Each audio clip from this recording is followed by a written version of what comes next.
بسم اللہ الرحمن الرحیم۔ امام رضا علیہ السلام ہمارے آخری نبی حضرت محمد صلی اللہ علیہ وآلہ وسلم کی آل میں سے ایک نمایاں شخصیت ہیں۔ آپ 12 اماموں کے سلسلے میں 8ویں امام ہیں۔ آپ امام جعفر صادق علیہ السلام کے پوتے اور امام موسیٰ کاظم علیہ السلام کے بیٹے ہیں۔ ایران میں سب سے بڑی زیارت گاہ آپ علیہ السلام کا ہی روضہ ہے، جو کہ تقریباً 148 ایکڑ کے رقبے پر بنا ہوا ہے۔ جب امام رضا علیہ السلام اس دنیا میں تشریف لائے تو مدینہ منورہ کا شہر 11 ذی القعدہ 148 ہجری جمعہ کا دن تھا۔ آپ کا اسم مبارک علی ہے، کنیت ابو الحسن ہے اور آپ کا مشہور لقب رضا ہے۔ آپ اپنے دور کے سب سے بڑے عالم تھے۔ مامون عباسی نے اپنے سیاسی مصلحت کے تحت آپ کو مدینہ سے خراسان بلایا۔ خراسان ایران کا ایک صوبہ ہے۔ جب آپ خراسان تشریف لاتے ہوئے نیشا پور پہنچے تو وہاں آپ کے چاہنے والوں کا ایک جمع غفیر جمع ہو گیا۔ لوگوں نے بآواز بلند کہنا شروع کر دیا کہ اے فرزند رسول، آپ ہمیں اپنے نانا کی احادیث سنائیں۔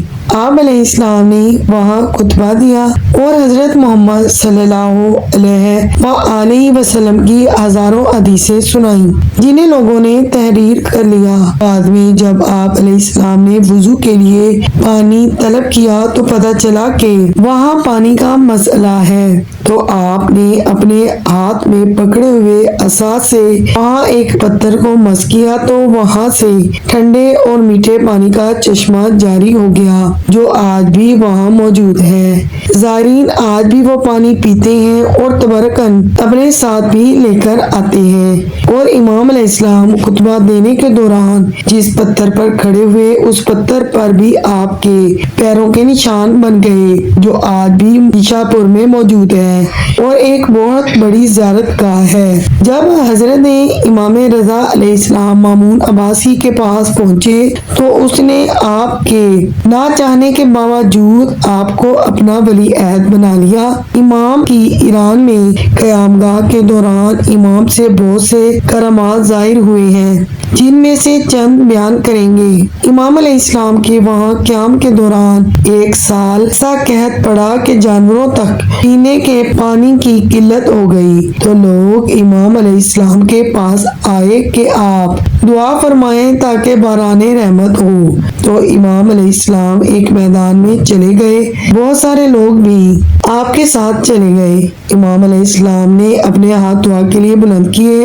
آپ کا دعا کرنا تھا کہ باران رحمت شروع ہو گئی۔ ایک دفعہ امام رضا علیہ السلام شہر سے باہر تشریف لے گئے تو آپ نے دیکھا کہ ایک شکاری ایک ہرنی کو شکار کر کے جنگل سے شہر کی جانب جا رہا ہے۔ جیسے وہ ہرنی امام علیہ السلام کے پاس سے گزری تو اس نے اپنی بے زبانی سے امام رضا علیہ السلام سے رہائی کی فریاد کی۔ امام علیہ السلام نے شکاری کو اپنے پاس بلایا اور کہا، اس ہرنی کے بچے جنگل میں اکیلے اور بھوکے ہیں، اگر تم اسے تھوڑی دیر کے لیے چھوڑ دو تو میں ضمانت دیتا ہوں کہ یہ ہرنی اپنے بچوں کو دودھ پلا کر تھوڑی ہی دیر میں واپس یہاں پہنچ جائے گی۔ یہ سن کر شکاری بہت حیران ہوا اور کہنے لگا، بھلا کبھی شکار گیا ہوا بھی واپس آیا ہے؟ لیکن جب امام نے کہا کہ میں ضمانت دیتا ہوں تو اس شخص نے امام علیہ السلام کے چہرے پر پھیلے ہوئے نور اور شرافت کو دیکھ کر ان کی بات پر یقین کر لیا اور ہرنی کو چھوڑ دیا، اور وہاں پر اور لوگ بھی یہ سب معاملہ دیکھ رہے تھے۔ ایسے ہو سکتا ہے کہ ہرنی جانے کے بعد واپس آئے،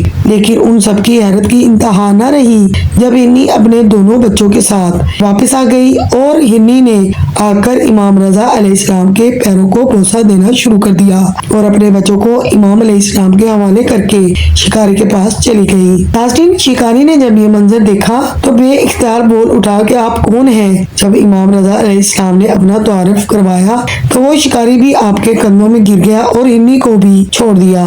چونکہ ہرنی کو آہو کہا گیا ہے، امام رضا علیہ السلام کا ایک لقب ضامن آہو مشہور ہو گیا، جو کہ آج بھی ایران میں جگہ جگہ لکھا ہوا ہے۔ ناظرین، میں امید کرتی ہوں کہ آج کی ویڈیو آپ کو ضرور پسند آئی ہوگی۔ ویڈیو اچھی لگے تو پلیز ویڈیو کو لائک کر کے چینل کو سبسکرائب کر دیجیے۔ اللہ نگہبان۔